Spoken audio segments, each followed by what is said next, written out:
Bonsoir, bienvenue à tous. Merci d'être si nombreux à nous rejoindre pour ce webinaire organisé par le CHEM.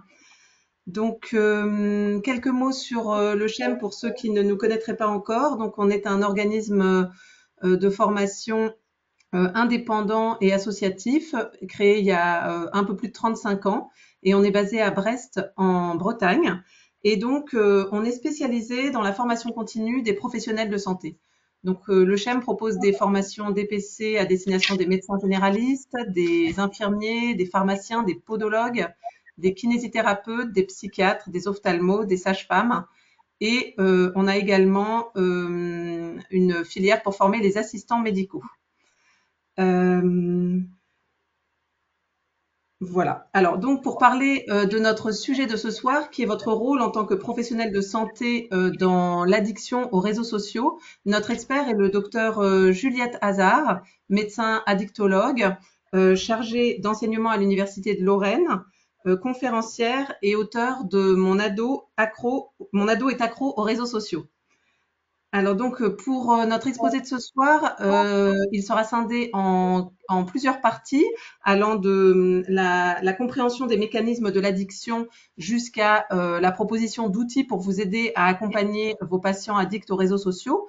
Et donc, entre chacune de ces parties, il y aura une petite phase de questions-réponses.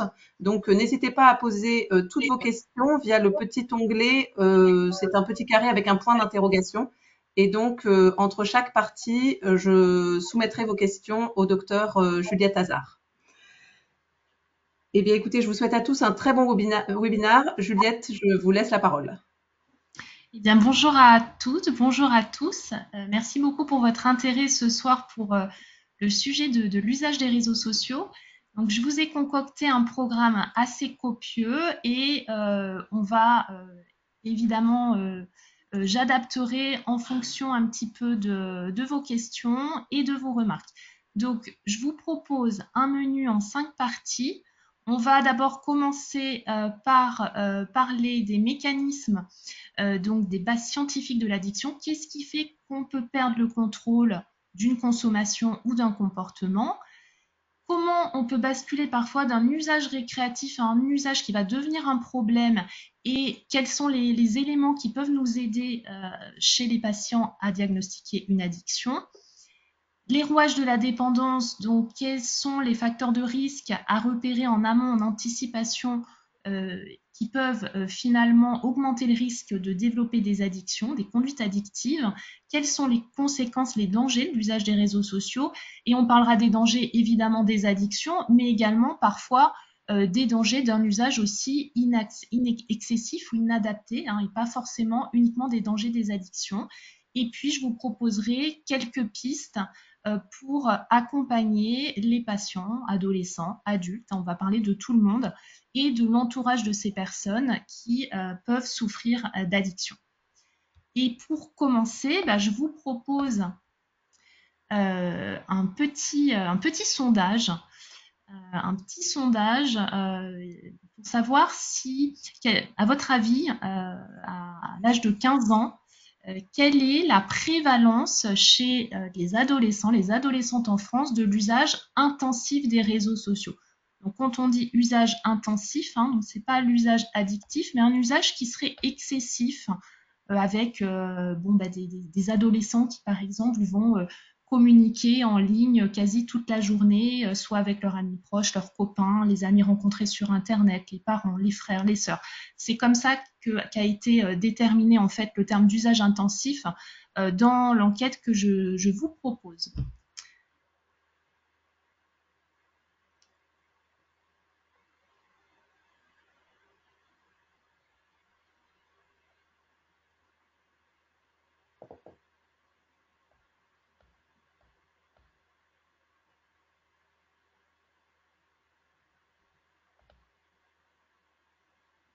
Alors, merci pour vos réponses.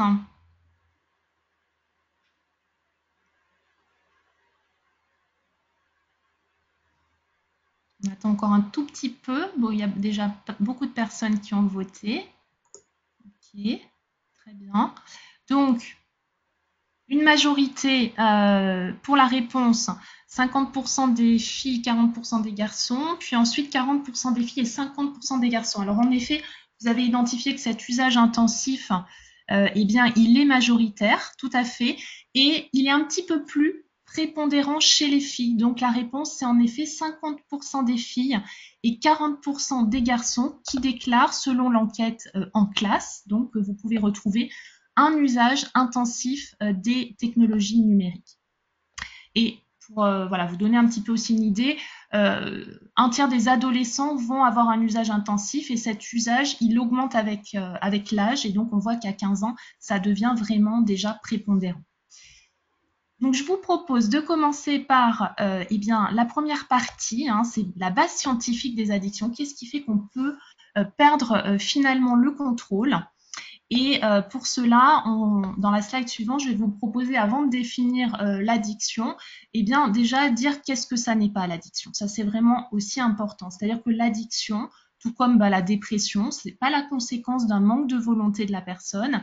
Ça reflète pas non plus une faiblesse, puisque l'addiction, c'est vraiment une maladie neuropsychiatrique. Il y a en fait une dépendance qui va résulter d'un déséquilibre neurobiologique dû à la répétition de certains comportements ou à une consommation régulière de substances psychoactives qui va faire que chez certaines personnes qui ont des vulnérabilités, ça va pouvoir conduire à des addictions. Donc, quand je parle de substances psychoactives, hein, c'est toutes les substances qui agissent sur le cerveau, qui peuvent modifier les états de conscience, l'humeur, les sentiments, les sensations, les comportements, les substances, par exemple, qui provoquent une sensation soit d'euphorie, de détente, de désinhibition, ou encore des hallucinations. Donc en fait, s'il y a un seul signe à retenir dans une addiction, un signe clé, c'est vraiment la perte de contrôle du comportement. Donc en fait, la personne, elle va poursuivre son comportement ou sa consommation, malgré qu'elle ait bien conscience que des dangers, elle a conscience que ça a des conséquences négatives, soit sur sa santé physique, sa santé mentale, soit sur ses relations au sein de sa cellule familiale, au travail, à l'école. Malgré ça, elle poursuit le comportement et malgré en fait qu'elle ait vraiment le désir d'arrêter ou de réduire ce comportement ou cette consommation, de reprendre le contrôle, la personne qui souffre d'une addiction, elle n'y parvient pas. Et pourquoi? Tout cela se passe en fait dans le cerveau, hein, c'est-à-dire que la perte de contrôle, elle s'explique en partie par un dysfonctionnement du cortex préfrontal. Dans le cerveau d'une personne qui souffre d'une addiction, en fait, le désir rationnel, le jugement ne vont plus influer de façon adaptée ses choix et sa prise de décision. Ce qui explique d'ailleurs combien c'est compliqué parfois de changer de comportement ou de faire des choix plutôt éclairés ou bénéfiques pour soi dans le cadre d'une addiction. Donc, je vous lis rapidement par exemple un témoignage d'un jeune homme de 24 ans, Lucas, je trouve qu'il exprime, voilà, c'est important aussi d'avoir les mots des patients. Donc je vous lis. Au début, j'allais sur les réseaux sociaux juste pour m'amuser et discuter avec mes potes. Mais très vite, ça a pris une place énorme dans ma vie. Je passais des heures et des heures à scroller sur les réseaux, à vérifier les likes et les commentaires en permanence. C'était devenu une véritable obsession, un besoin constant d'être connecté. Même quand j'étais avec ma famille ou que j'avais des devoirs à faire, j'arrivais pas à décrocher. Je savais que ça devenait problématique, que ça nuisait à mes relations, à mes résultats scolaires, mais j'étais incapable de m'arrêter. J'avais beau me dire que je devais réduire, je replongeais sans cesse. C'était plus fort que moi, j'avais perdu le contrôle. Ça me rendait irritable et stressée quand je n'avais pas mon téléphone sous la main. Au fond, je me dégoûtais de ce comportement, mais j'étais comme accro, prisonnier de cette dépendance. Donc là, on va voir tout à l'heure dans les signes de l'addiction que finalement, tout est dit avec les mots de Lucas. Donc en fait, dans la slide suivante, on peut voir que l'addiction, c'est finalement une maladie chronique du cerveau. Et elle doit donc être considérée et traitée comme telle. Qui dit maladie chronique, dit risque de rechute, comme toute maladie chronique, comme un diabète, comme une hypertension artérielle, comme un asthme. Alors, c'est important aussi qu'on s'entende sur le terme rechute parce que c'est peut-être votre cas aussi, mais moi, régulièrement, mes patients, ils arrivent souvent en consultation en me disant « Docteur, j'ai rechuté ». On va prendre l'exemple, par exemple, de Michel qui souffre d'une addiction à l'alcool. Il a consommé quotidiennement 2 litres de whisky et une bouteille de vin rouge pendant 5 ans. Il a stoppé depuis 3 mois. Il bénéficie d'un accompagnement médical, social, psychologique. Et puis quand je le vois, il me dit « Docteur, j'ai rechuté ». Et puis là, il me précise, mardi dernier, c'était l'anniversaire du décès de mon fils. J'ai consommé un demi-litre de whisky ce jour-là, puis j'ai stoppé dès le lendemain. Est-ce qu'à votre avis, c'est une rechute ou pas? Je vous donne un autre exemple. Donc là, c'était Michel avec l'addiction à l'alcool. Un autre exemple avec Laurent, qui souffre d'une dépendance aux écrans et plus spécifiquement aux réseaux sociaux depuis 3 ans. Il va passer en moyenne 8 heures par jour sur ces plateformes. Ça a un retentissement néfaste sur sa vie familiale, sa vie professionnelle. Depuis 6 mois, il a atteint son objectif. Il s'accorde 1 heure par jour maximum sur les réseaux sociaux. Il s'en passe totalement 1 jour par semaine. Lorsqu'il vient de voir, il me dit « Docteur, j'ai rechuté ». Il précise que pendant sa semaine de vacances, il est allé sur les réseaux sociaux 3 heures par jour au lieu d'1 heure comme d'habitude. Et puis ensuite, il est revenu à sa fréquence d'1 heure par jour. D'après vous, est-ce que Laurent, qui a une dépendance aux écrans, a rechuté? Un troisième exemple, c'est Sophie, qui souffre d'une addiction au cannabis depuis 10 ans. Elle fume à peu près 10 joints par jour. Elle a stoppé sa consommation depuis 6 mois. Quand elle vient me voir, elle me dit « j'ai rechuté ». Elle précise qu'elle reconsomme du cannabis depuis 1 mois, comme avant, donc environ une dizaine de joints par jour. Là encore, est-ce que Sophie a rechuté? Donc en fait, Michel, avec l'addiction à l'alcool, et Laurent, ils n'ont pas rechuté, eux. On peut dire qu'ils ont connu un dérapage, entre guillemets, une reconsommation sur une période définie, mais ils ont ensuite, finalement, et Laurent, lui, a augmenté son temps de présence sur les réseaux sociaux pendant 1 semaine, mais après, ils ont repris leur objectif. Donc, ce n'était pas une rechute, c'était un dérapage, un faux pas. Bon, on l'appelle, voilà, hein, on a chacun son expression et surtout les mots des patients pour le dire, mais c'est important quand même de repréciser que c'est pas une rechute. Donc la rechute, c'est vraiment ce qu'a vécu Sophie avec le cannabis, puisqu'elle a repris ses consommations de cannabis comme avant, donc elle a vraiment perdu le contrôle. Donc je trouve ça vraiment important de le différencier, puis dans tous les cas, de toujours dire aux patients que chaque expérience, que ce soit une reconsommation, une reprise d'un comportement ou une rechute, c'est une expérience et que c'est finalement une victoire différée et c'est une opportunité aussi de se poser des questions cruciales avec les patients. Qu'est-ce que cette expérience vous a appris? Quels sont maintenant vos objectifs? C'est parfois l'occasion aussi de reconsidérer son objectif également. Et c'est important de parler de rechute parce que la rechute, dans l'addiction, malheureusement, c'est davantage la règle que l'exception. Alors, dans la slide suivante, on va voir un petit peu qu'est-ce qui fait qu'on est attiré par les réseaux sociaux. Pourquoi finalement un adulte, un adolescent, il peut passer des heures scotché sur les réseaux sociaux, mais qui va avoir plus de difficultés à se concentrer sur ses devoirs, sur son travail pour un adulte. Pourquoi finalement les réseaux sociaux l'emportent sur nos obligations, sur les devoirs? Eh bien, c'est lié au circuit de la récompense qu'on trouve dans le cerveau. Et le principe du circuit de la récompense, il est simple, c'est que pour chaque activité, le cerveau va enregistrer le plaisir qu'on en retire pour orienter par la suite notre attention vers les activités les plus satisfaisantes. Donc on imagine bien que quand on a le duel réseaux sociaux, devoirs qui s'engagent, bon, à votre avis, qui est-ce qui l'emporte? C'est celui qui procure le niveau de plaisir le plus élevé et immédiat. C'est les réseaux sociaux qui ont de prime abord quand même tous les atouts pour remporter finalement ce duel. Donc le cerveau, c'est simple, il est câblé pour rechercher le plaisir et la récompense, que ce soit celui des adolescents ou celui des adultes. Et donc, quel est le lien avec les réseaux sociaux? Quand on effectue une tâche agréable, le cerveau il produit de la dopamine, ce fameux messager chimique associé au plaisir et à la motivation.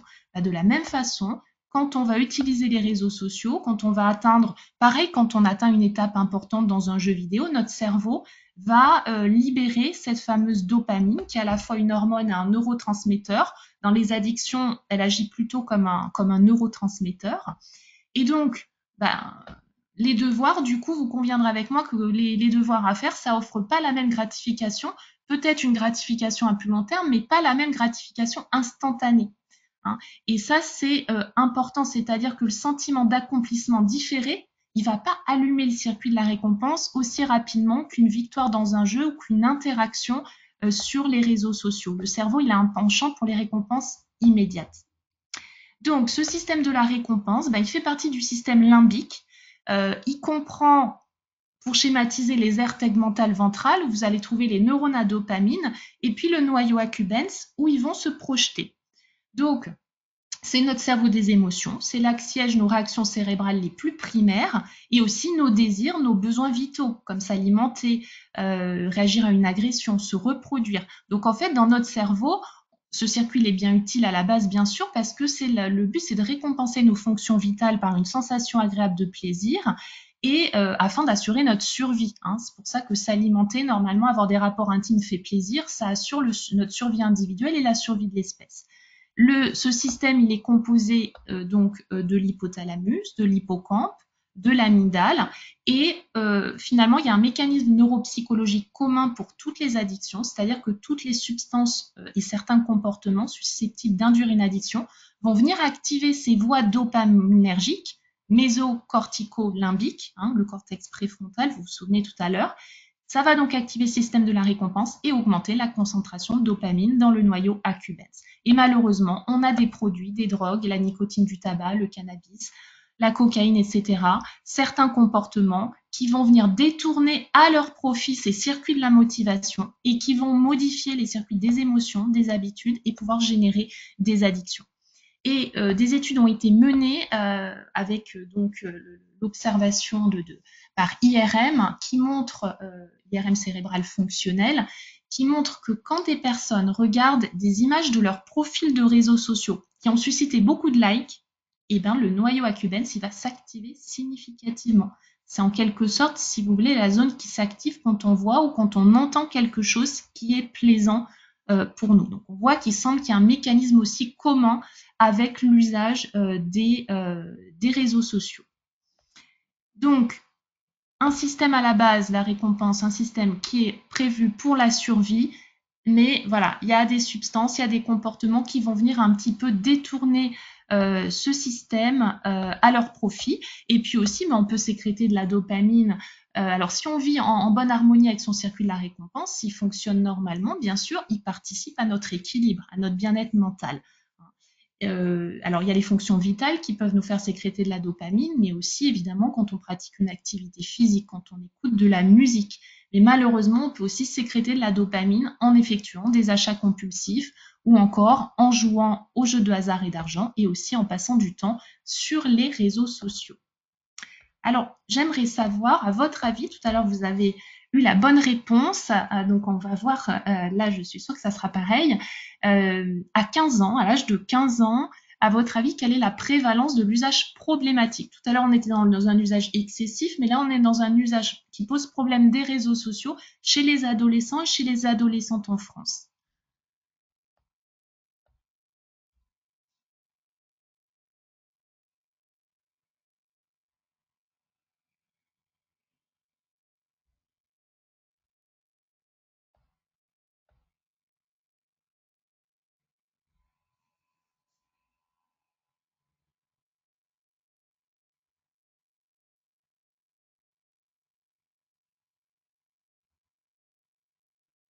Donc, merci pour vos réponses. Donc là, on a pour l'instant une majorité, je crois, qui s'est dégagée.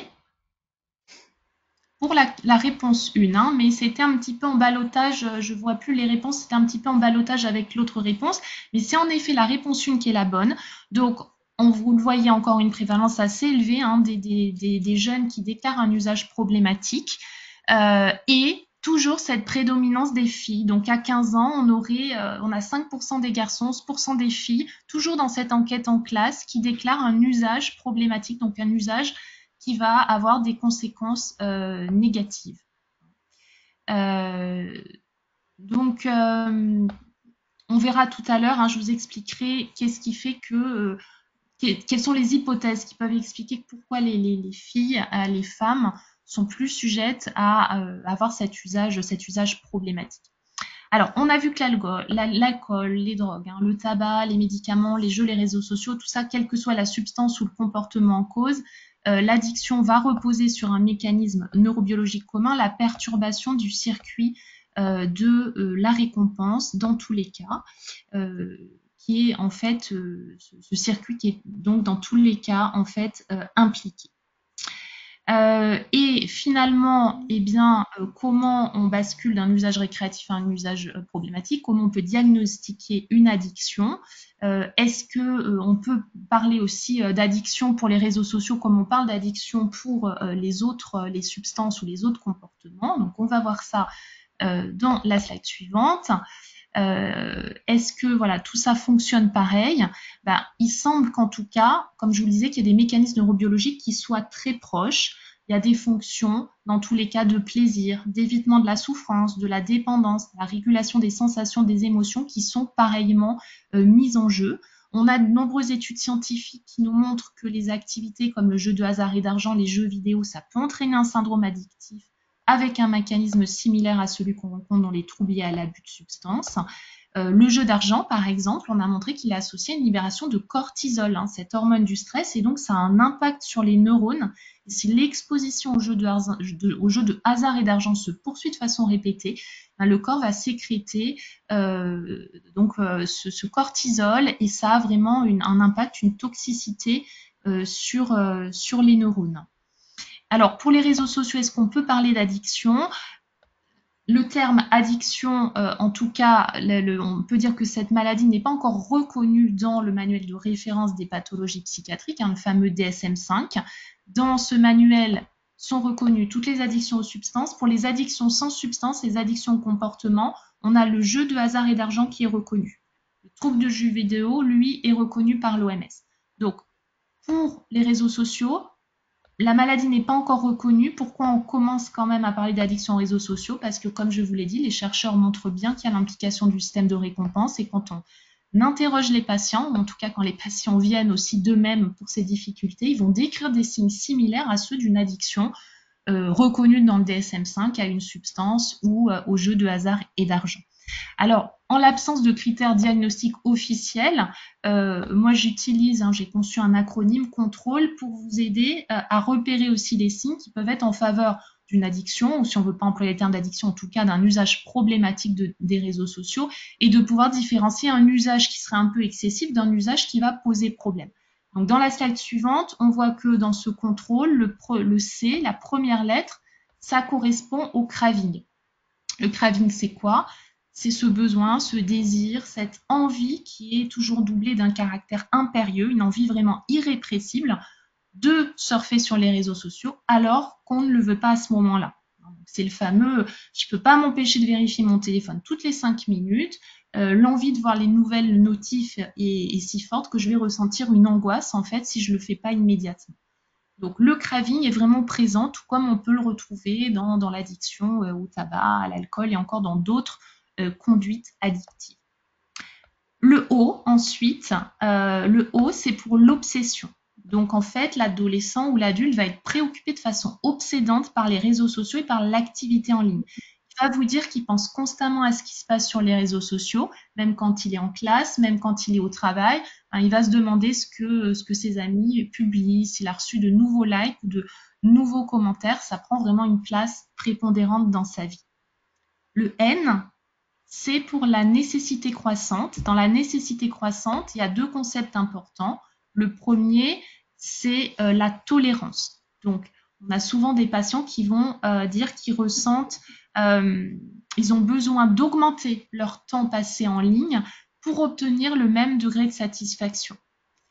C'est pas toujours le cas, hein, c'est pas un signe qui est obligatoire pour parler d'usage problématique ou d'addiction, mais en tout cas, on peut le retrouver assez régulièrement. Dans la nécessité croissante, il y a un autre concept important, c'est le sevrage. C'est-à-dire qu'en cas d'arrêt brutal, une personne qui a une addiction aux réseaux sociaux, elle va ressentir de l'irritabilité, de la frustration, de la colère, par exemple une grosse anxiété. Je vous lis un témoignage d'une jeune femme, Lucie, de 30 ans, qui dit « Au début, je pouvais passer 1 heure sur un réseau social sans problème, mais maintenant, je dois y passer des heures pour ressentir la même satisfaction. C'est comme si j'avais besoin de plus en plus de temps pour obtenir le même plaisir. » Donc là, on voit bien la définition de la tolérance. Et puis, ensuite, j'ai essayé de faire une pause réseaux sociaux pendant 1 semaine, mais c'était vraiment difficile. J'ai été irritable, anxieuse et je me sentais déprimée. J'avais constamment envie de vérifier ce qui se passait sur les réseaux sociaux. Finalement, j'ai craqué au bout de 3 jours. Donc là, vous voyez bien l'illustration du phénomène de sevrage. Ensuite vient le premier T. Donc le premier T, c'est pour les tentatives infructueuses. C'est-à-dire que malgré un désir, des efforts persistants pour diminuer, pour arrêter sa connexion aux réseaux sociaux, l'adolescent, l'adulte n'y parvient pas. Il a essayé plusieurs fois de désinstaller les applis, mais au bout de quelques jours, il va finir par les réinstaller. Et voilà, il y a le craving qui est trop fort, l'envie qui est trop forte de voir ce qui se passe sur le fil d'actualité, et donc il n'arrive pas à se déconnecter pour de bon. Le deuxième T, c'est la notion de temps. C'est-à-dire que la connexion aux réseaux sociaux, elle va durer plus longtemps que ce qui avait été planifié par la personne. Ça va être le fameux « je me connecte juste pour checker vite fait mes notifications » et d'un coup je réalise que ça fait 30 minutes, 1 heure que je suis en train de scroller. Donc là, c'est vraiment ce fait de ce temps, cette connexion qui dure plus longtemps que ce qui avait été planifié au départ. Donc ensuite, on a le R pour répercussion. Donc ça, c'est très important dans une addiction. Je voulais dire dans les signes importants, c'est la perte de contrôle et puis ces conséquences qui sont là. Et donc, il y a des répercussions. L'usage des réseaux sociaux va entraîner des problèmes qui soient physiques, psychologiques et ou sociaux. Et la personne, je vous l'ai dit, elle poursuit l'usage bien qu'elle ait conscience de ses conséquences, puisqu'elle a perdu le contrôle. Donc, ça peut aller de la baisse des performances scolaires, l'isolement social, des troubles du comportement, des conflits familiaux ou amicaux, des problèmes de santé physique et mentale, on en parlera plus tard. Voilà, ça peut entraîner donc beaucoup de tensions, des troubles du sommeil, et malgré ça, la personne, elle dit qu'elle n'arrive pas à s'en détacher. En fait. On verra ça plus en détail tout à l'heure, puis si vous avez des questions, j'y répondrai. Le O ensuite, c'est pour l'obligation.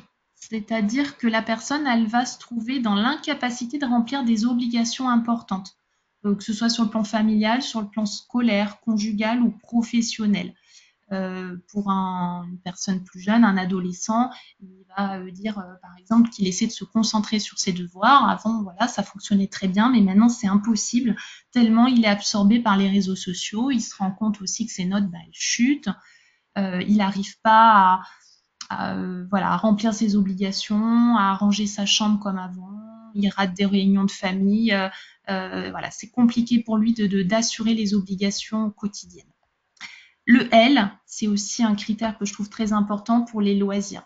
L'adolescent ou l'adulte va vraiment perdre l'intérêt pour les loisirs ou les activités antérieures qu'il pratiquait. Donc, il va soit les réduire, soit carrément les abandonner au profit de l'usage des réseaux sociaux. Une personne qui avant adorait faire du sport, aller au cinéma, et maintenant qui préfère rester à la maison et passer du temps sur les réseaux sociaux. Le E, la dernière lettre, le E, c'est pour l'évasion. Ça, c'est par exemple un adolescent ou un adulte qui va naviguer sur les réseaux sociaux pour soulager une humeur négative, pour lutter contre le stress, pour fuir des soucis personnels. Un adulte qui va vouloir fuir la charge mentale de la journée. Ça, c'est vraiment très important à rechercher la fonction de l'usage. Quand il y a une personne comme ça qui dit que, alors bien sûr pas si c'est occasionnel, mais qu'à chaque fois, elle va sur les réseaux sociaux comme vous pouvez l'entendre de patients qui disent voilà, je consomme de l'alcool pour mieux dormir, pour me détendre le soir, pour oublier. Pour moi, c'est vraiment une alerte rouge. C'est ce que j'appelle l'usage autothérapeutique. C'est un peu comme un médicament. Le comportement, l'usage des réseaux sociaux, la consommation d'une substance va venir soulager finalement quelque part une souffrance mentale. Et donc, c'est là vraiment qu'il faut creuser. C'est quoi cette souffrance mentale? Est-ce qu'il n'y a pas derrière un trouble psychiatrique? Est-ce qu'il n'y a pas une dépression, un trouble anxieux, quelque chose à soulager pour aider aussi la personne à se rétablir de son addiction, de son usage problématique des réseaux sociaux. Donc les personnes, elles peuvent parler aussi de refuge. C'est comme un refuge où je peux oublier mes problèmes, ça me permet de m'évader de la réalité, j'ai l'impression d'être un peu quelqu'un d'autre, de plus cool, de plus populaire. Parfois on entend ça de la part des plus jeunes. Donc ça, c'est vraiment très important toujours de s'intéresser à la fonction de l'usage, que ce soit consommation d'une substance ou de l'usage des réseaux sociaux pour vraiment accompagner au mieux la personne Et si on voit qu'il y a une sorte d'usage un peu autothérapeutique, eh ben, voilà, essayer de creuser pour voir est-ce qu'il n'y a pas une pathologie psychiatrique en arrière-plan. Donc, on récapitule dans la slide suivante tous les signes qui peuvent être présents. Alors, ils ne sont pas évidemment forcément tous présents, hein. Le craving, l'obsession, la nécessité croissante, tentative infructueuse, le temps, les répercussions, les obligations, les loisirs et l'évasion. Tout ça, ça nous donne donc l'acronyme contrôle. Il nous manque encore un signe important. Je vous en ai déjà parlé et c'est du coup le nom de l'acronyme, bah, c'est le contrôle. Et donc dans l'addiction, c'est la perte de contrôle du comportement, perte de contrôle du temps passé à la consommation ou au comportement. Donc si vous identifiez certaines de ces manifestations, ça peut être en faveur d'une addiction aux réseaux sociaux, en sachant que dans les addictions qui sont officiellement reconnues, on sait qu'on considère qu'on pose un diagnostic quand les symptômes persistent pendant une période d'au moins 12 mois. Voilà.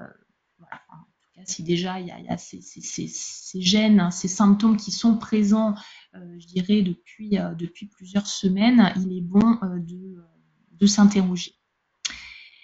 Alors, en consultation, finalement, voir à la slide suivante comment se passe en général la consultation, quelles questions on peut poser un petit peu pour aller plus loin en cas de problématiques avec les réseaux sociaux.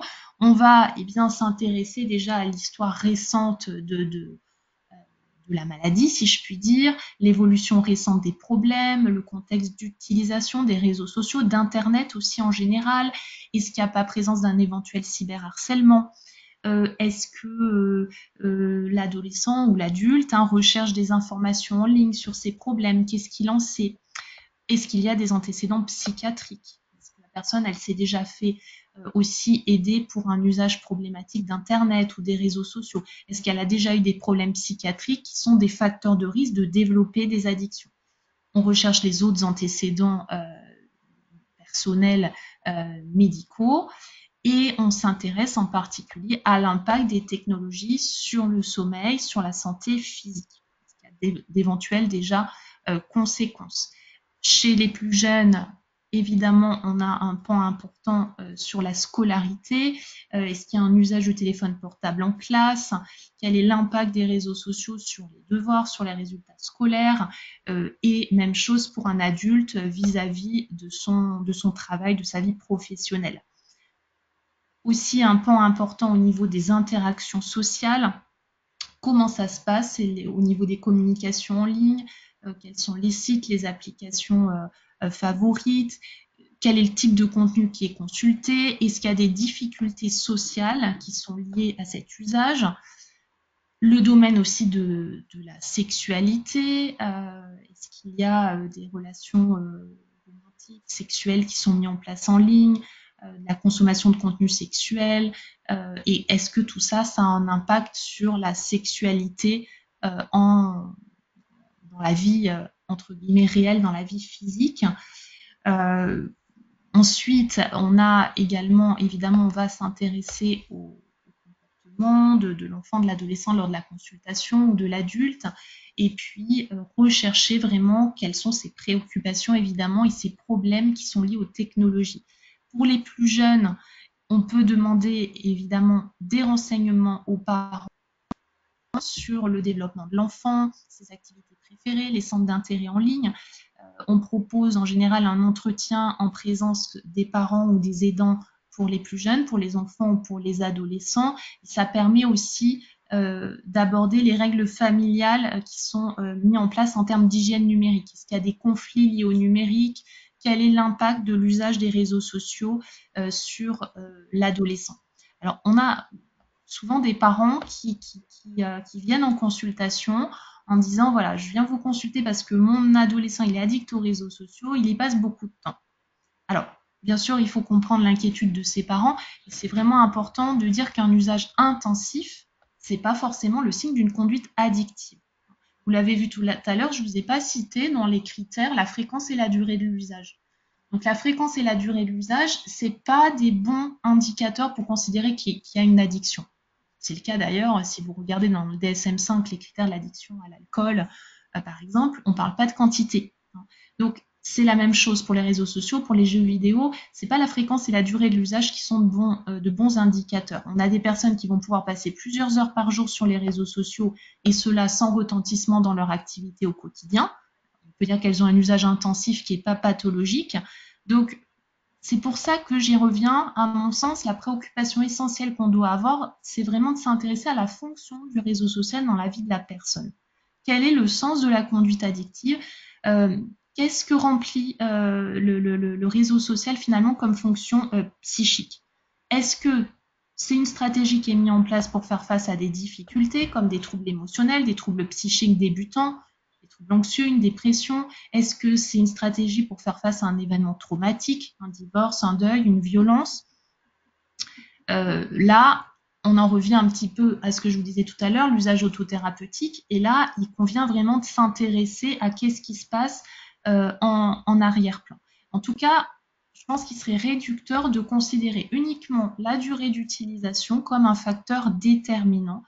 C'est plutôt la nature et la qualité des activités en ligne qui vont jouer un rôle crucial.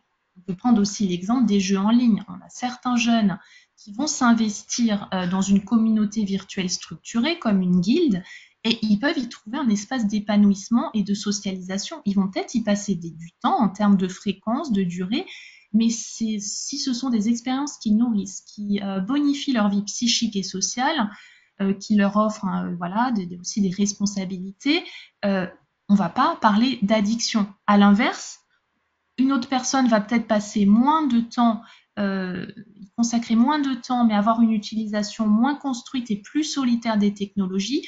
Et là, ça va peut-être affaiblir ses relations sociales, affaiblir sa vie psychique, même si son temps passé en ligne est moindre. Donc, je pense que c'est vraiment important de nuancer notre approche et de bien différencier les passions, qu'elles soient numériques ou non, qui ont le potentiel de nourrir la vie psychique, la vie sociale, des comportements addictifs qui, au contraire, eux, l'affaiblissent.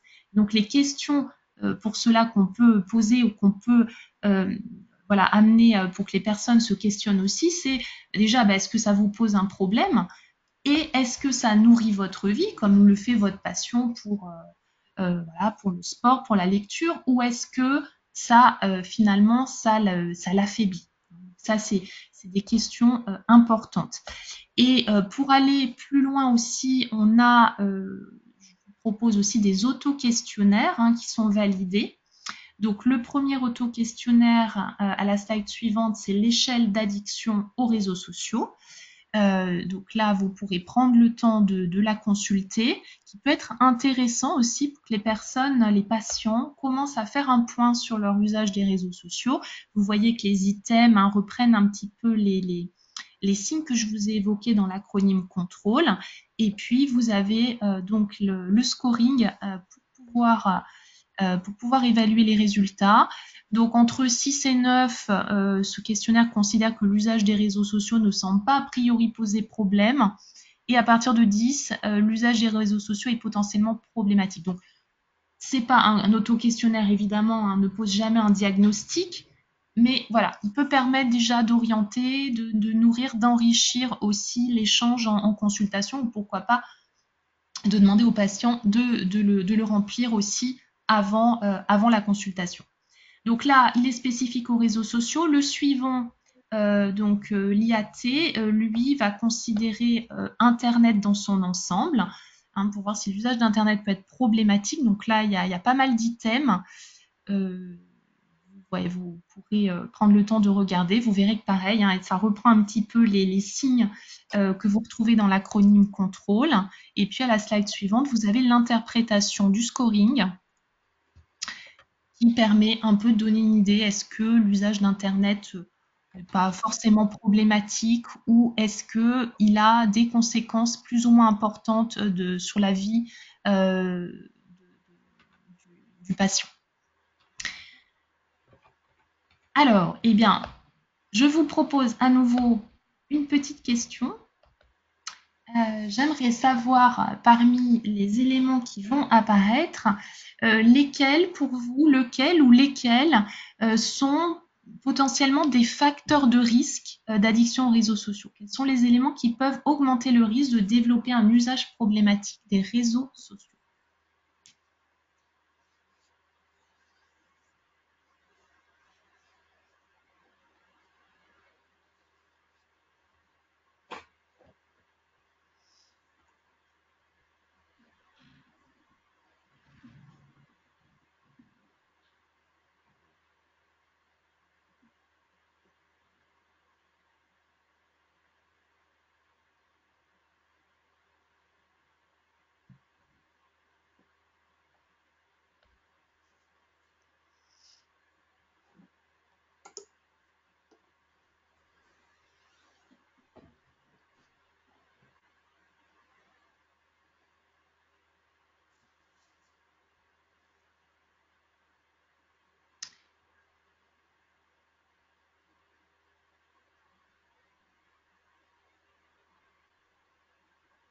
Ok, donc on a une majorité, l'isolement social en effet, on a commencé à l'aborder tout à l'heure hein, avec dans les critères la notion d'évasion. Voilà, j'y vais, finalement je vais sur les réseaux sociaux, c'est un refuge, mais quelque part je m'isole aussi de la vie hors ligne. La faible estime de soi, en effet, on y reviendra. La faible estime de soi, c'est un facteur de risque de développer une addiction aux réseaux sociaux. Donc c'est quelque chose sur lequel on peut travailler avec les patients. Ensuite, le sexe, évidemment, on en a parlé tout à l'heure, hein, les femmes et les jeunes filles sont plus à risque pour cet usage problématique des réseaux sociaux. L'âge également, c'est un facteur de risque, on va y revenir. Et vous avez un petit peu moins répondu sur la technologie et le design des réseaux sociaux, mais également, on va voir que eh bien, le réseau social en lui-même, il est dopaminergique et donc c'est aussi par son design un facteur de risque de développer un usage problématique. Donc toutes les réponses étaient justes, donc vous avez tous finalement là où les bonnes réponses.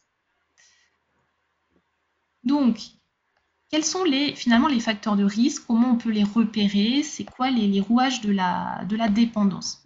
C'est vraiment important de repérer les facteurs de risque des addictions chez les patients parce que ça va nous permettre aussi de mettre en place des actions de prévention ciblées pour éviter de basculer d'un usage récréatif à un usage intensif ou une addiction, si on est à cette étape-là. Et même si on est dans l'addiction, c'est important de repérer les facteurs de risque parce que ça va nous permettre de proposer un accompagnement personnalisé une fois que l'addiction elle est installée. Alors, on va voir dans la slide suivante que l'addiction, elle résulte toujours de l'interaction entre trois facteurs.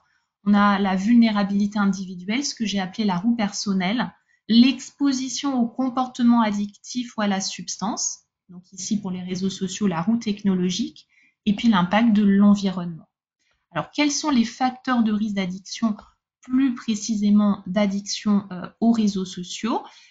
Dans la roue personnelle, il y a une vulnérabilité individuelle. Donc, certaines personnes sont plus disposées à développer une addiction en raison de facteurs génétiques, de traits de personnalité ou de leur parcours de vie. Donc, les traits de personnalité, ça peut être l'impulsivité, ça peut être, vous l'avez bien cité, une faible estime de soi. Ça accroît le risque de dépendance. Les personnes qui ont une personnalité plutôt introvertie également, anxieuse, sensible, qui ont une tendance au repli social, peuvent être plus à risque. Les personnes qui ont des difficultés à réguler leurs émotions intenses et douloureuses, ça peut aussi être un facteur de risque. En termes de santé mentale, toujours dans la roue personnelle, eh bien les adolescents, les adultes qui souffrent de troubles de l'humeur comme une dépression, de troubles anxieux, d'un stress chronique, d'un TDAH ou de troubles obsessionnels compulsifs seraient aussi plus vulnérables à l'addiction aux réseaux sociaux. On en revient aussi à l'usage quelque part un peu à visée entre guillemets autothérapeutique, hein. Je vous le rappelle parce que je trouve ça vraiment très important. La fonction de l'usage, ça peut être le signe d'une souffrance mentale et ça peut conduire à une addiction. L'âge et le sexe, vous les avez très bien cités. Donc les adolescentes, les femmes sont plus susceptibles de développer une addiction aux réseaux sociaux que les hommes. Alors pourquoi? Les hypothèses, en tout cas, hein, ça pourrait s'expliquer par divers facteurs. Déjà, les modalités d'usage, les types de contenus consultés qui vont différer selon le sexe. Les jeunes femmes, elles sont aussi, selon hein, les déclarations hein, lors des enquêtes, elles déclarent elles sont plus susceptibles de ressentir des effets négatifs, tels que l'anxiété, la dépression ou une faible estime de soi en raison de leur usage des réseaux sociaux. Une autre des hypothèses, c'est que les jeunes femmes, les femmes pourraient être plus sensibles à l'image de soi et à la validation sociale, ce qui les rend du coup plus vulnérables aux effets négatifs des réseaux sociaux. Et d'ailleurs, les études montrent que les jeunes femmes sont plus susceptibles de supprimer des publications qui n'ont pas reçu suffisamment de likes et de se sentir préoccupées par leur image en ligne. Ensuite, toujours dans la roue personnelle, on a les facteurs, les prédispositions génétiques, des variations génétiques par exemple, qui vont affecter notre système de récompense, la dopamine, qui peuvent augmenter notre susceptibilité aux addictions. Et ces facteurs génétiques aussi qui peuvent contribuer à augmenter la recherche d'expériences, de sensations, qui vont aussi affecter notre sensibilité au plaisir et à la récompense. Les facteurs génétiques qui vont aussi déterminer notre capacité à réguler nos émotions, forcément, vont aussi jouer sur notre risque de développer des addictions. En termes de mode de vie, des personnes qui sont plutôt sédentaires, qui vont pratiquer peu d'activité physique, qui vont avoir tendance à rester à la maison, sont forcément plus à risque. Dans la roue technologique, eh bien, oui, tout ce qui est technologie, design des plateformes augmente le risque de développer des addictions. On le voit bien avec les notifications constantes qui encouragent une utilisation prolongée, le défilement infini des contenus qui captent notre attention, les systèmes de récompense variables. Pourquoi variables? C'est toutes ces récompenses imprévisibles en fait. Quand on n'est pas sur le fil d'actualité, quand on n'est pas sur le téléphone, on ne sait pas quel like, quel commentaire on a potentiellement reçu, ce qui crée une excitation et ce qui incite à revenir sur le réseau social. L'accessibilité aussi, l'accès est facile grâce à nos smartphones qu'on emmène partout. Il n'y a pas besoin en plus, ça c'est important aussi, il n'y a pas besoin de s'identifier à chaque fois. Donc, ça augmente notre probabilité, tout ça, d'un usage excessif. Et le temps excessif aussi passé quotidiennement sur les réseaux sociaux, c'est un facteur qui peut contribuer au risque d'addiction, en particulier chez les jeunes adultes, chez les adolescents. Et puis la nature du contenu. Les contenus véhiculés par les réseaux sociaux, ils sont variés, ils sont attractifs, ils sont plaisants. Et donc, c'est aussi un facteur de risque. La troisième roue, qui non des moindres, elles sont toutes importantes, c'est l'environnement. C'est-à-dire que le milieu dans lequel une personne évolue est vraiment déterminant dans le développement d'une addiction. On a des facteurs environnementaux comme le stress, les conflits familiaux, les pressions sociales, les traumatismes qui peuvent déclencher ou qui peuvent perpétuer des addictions. L'exposition précoce aux réseaux sociaux, ça semble augmenter le risque de développer une addiction à ces plateformes plus tard. Tout le contexte familial peut augmenter le risque d'addiction. Si on a une communication familiale qui est peu efficace, un soutien parental limité, des conflits, des violences, des abandons, des deuils, des pertes de relations signifiantes, tout ça, ça sont des facteurs des risques.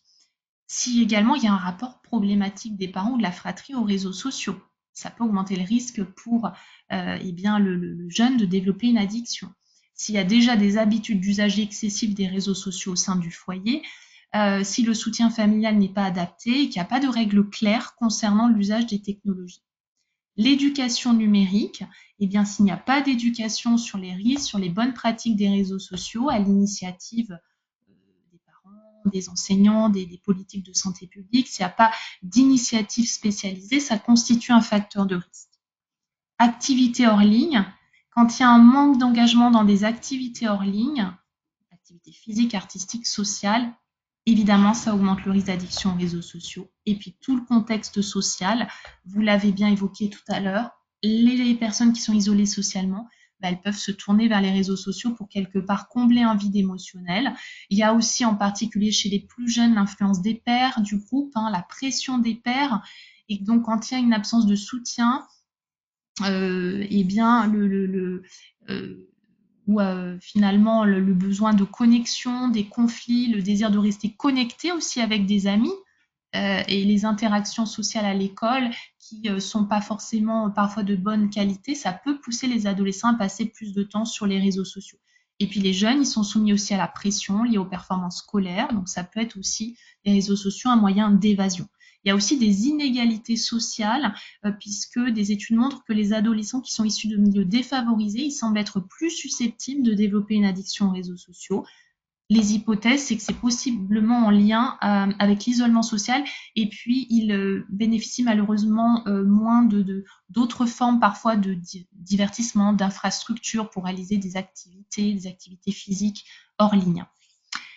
Un autre facteur de risque, c'est l'exposition à des contenus néfastes. On sait que les contenus violents sur les réseaux sociaux, ça peut avoir un effet amplificateur sur les comportements violents et aussi sur l'addiction. Les victimes de cyberharcèlement aussi, elles peuvent développer une dépendance aux réseaux sociaux parce qu'elles cherchent à surveiller les activités de leur harceleur. Elles peuvent essayer aussi de trouver du soutien en ligne et à la faveur de ça, leur usage peut devenir excessif et parfois addictif. Donc, ce qui est important, c'est vraiment le rouage, c'est l'interaction de ces trois roues, de ces trois facteurs qui va vraiment contribuer au développement de l'addiction. Par exemple, un adolescent avec une prédisposition génétique à l'addiction, il va être plus vulnérable s'il est exposé à des environnements stressants ou à une dynamique familiale défavorable. Et au contraire, c'est ça qui est positif, c'est que des facteurs protecteurs, des facteurs environnementaux protecteurs vont au contraire diminuer ce risque. Alors, les mécanismes, je vous ai parlé de technologie, de design. Pour aller un peu plus loin dans la slide suivante, c'est quoi les mécanismes qui créent l'addiction dans les réseaux sociaux? Eh bien, en fait, c'est là où vous aviez répondu à 38%, hein, la structure même des réseaux sociaux, elle a un effet dopaminergique. En favorisant la production de dopamine, ces réseaux sociaux, ils agissent sur les mêmes mécanismes que les drogues. Donc, en fait, notre cerveau, il va associer des événements sensoriels comme les bruits, l'odeur, la vue, le contact à des récompenses. Et donc, le tintement des notifications du smartphone, tout comme les sons, les lumières des casinos, et bien tout ça, en associant ces stimuli à une émotion, le cerveau, il va donner à des stimuli qui sont à la base neutre une signification affective. Pourquoi? Parce qu'ils sont associés à des récompenses.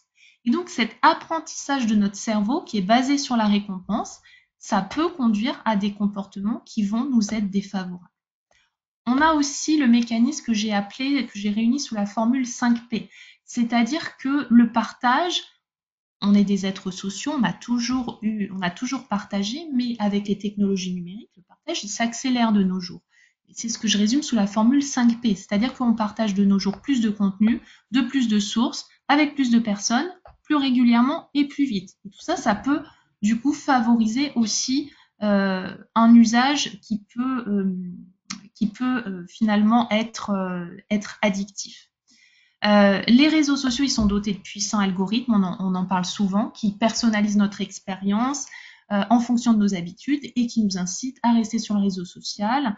Les réseaux sociaux nous permettent d'aller vers des contenus finalement qui confirment ce qu'on pense. Donc en fait, ils nourrissent, on en revient aux besoins primaires, ils nourrissent un de nos besoins principaux, c'est le besoin de confirmation. Donc, on voit bien aussi que les algorithmes génèrent très vite du contenu sur une seule thématique. Il suffit qu'on ait regardé une ou deux publications sur telle thématique pour nous inciter à rester. Ils vont générer le contenu sur la même thématique. Et ce qui risque aussi parfois, du coup, malheureusement, d'augmenter un mal-être préexistant. Là, je vous lis rapidement le témoignage de Karine, 15 ans. J'ai commencé à regarder quelques vidéos sur les troubles alimentaires par simple curiosité, mais très vite, l'algorithme m'a recommandé plein d'autres contenus sur ce sujet. Des comptes pro-anorexie, des tutos pour perdre du poids.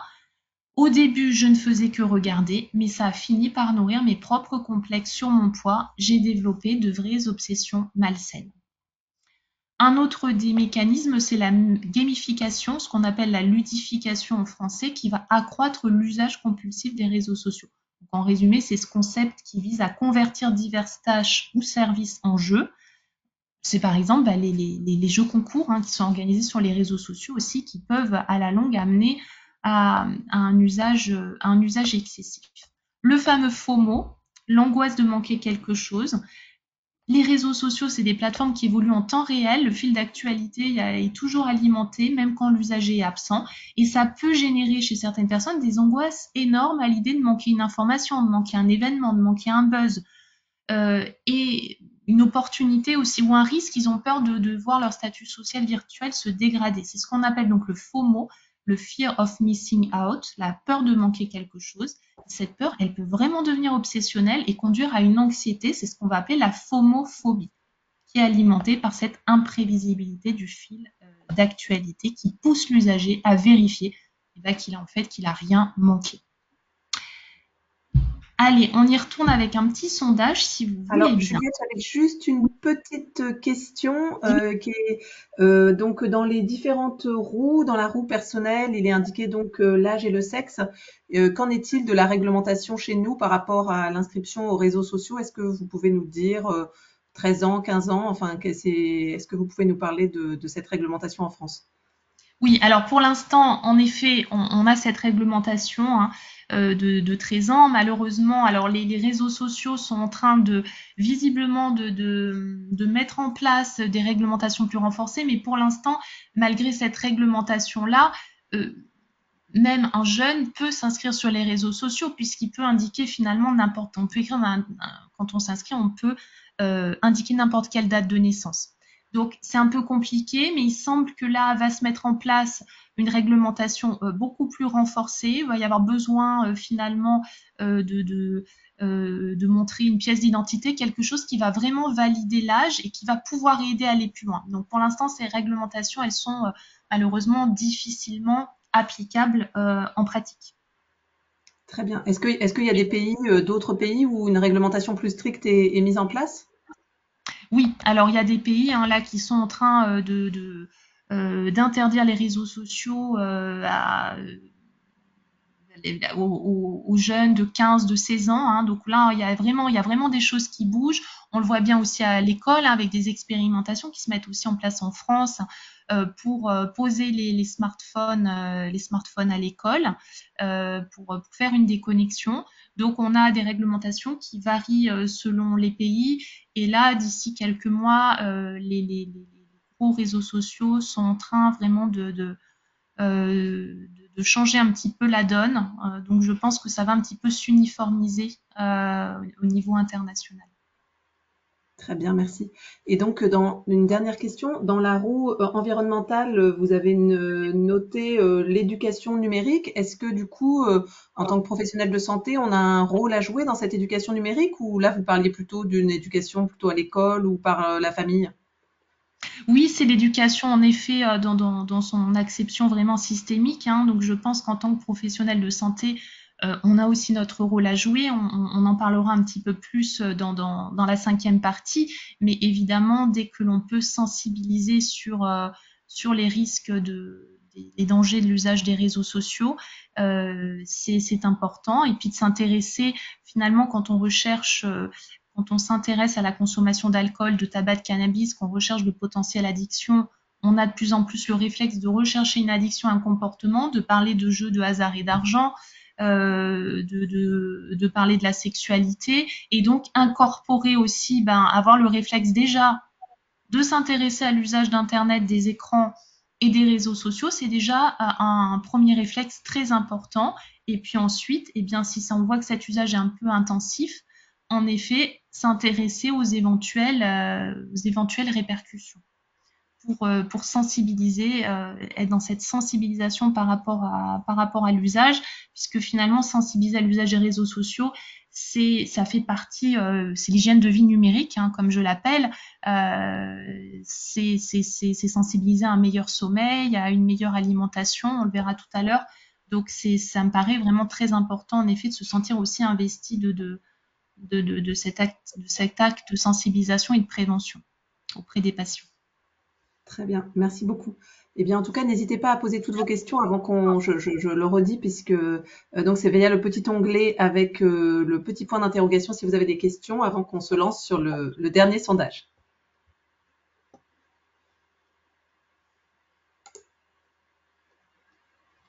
Très bien. Donc, en attendant vos questions, en effet, le dernier sondage, euh, et qui est tout à fait en accord avec, avec vos questions, c'est quels sont, à votre avis, l'usage inadapté des réseaux sociaux? Est-ce que ça peut augmenter le risque de développer des troubles musculo-squelettiques, une dépression, des troubles du comportement alimentaire, des addictions à des substances ou encore des troubles du sommeil?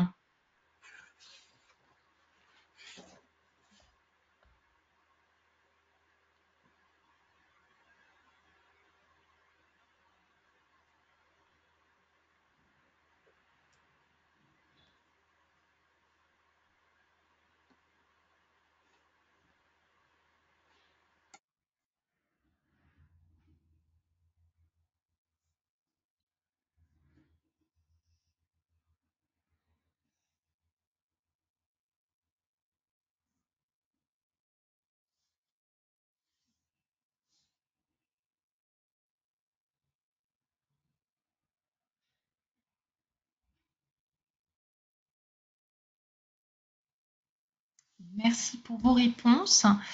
Alors, 99% de dépression, hein, en effet. On a commencé à en parler un petit peu tout à l'heure. Donc là, c'est un risque. La dépression, j'en reparlerai un petit peu plus en détail tout à l'heure. Ensuite viennent les troubles du sommeil, évidemment, 97%.